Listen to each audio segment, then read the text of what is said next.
حبايبي الحلوين، السلام عليكم ورحمة الله وبركاته. أصحابي، أولادي، أحبابي، أحفادي، أتمنى تكونوا بخير يا رب. النهاردة معانا حكاية جديدة من حكايات عمي سالم، وكل يوم في حكاية جديدة. حكاية الست بهية في السوق. الست بهية كانت معروفة في السوق كله، ست في أواخر الخمسينات، ظهرها محني شوية لكن عينيها ثابتة، عين شافت كتير وسكتت عن أكتر. كل يوم مع أول ضوء شمس كانت الست بهية تفرد بساطها الصغير بجانب بائع الخضار، تحط عليه شوية مناديل ومسابح وحاجات بسيطة. ولا مرة اشتكت، ولا مرة رفعت صوتها. الناس كانت تعدي عليها، في اللي يشتري وفي اللي يبص ويمشي.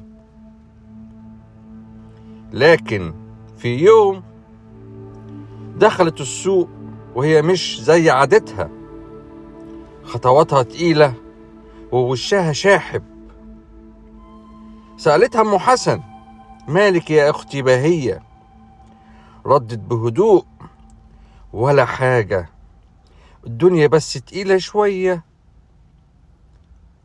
عدى النهار والبيع كان ضعيف، وقبل ما السوق يقفل وقفت بنت قدامها ماسكة عملة معدنية.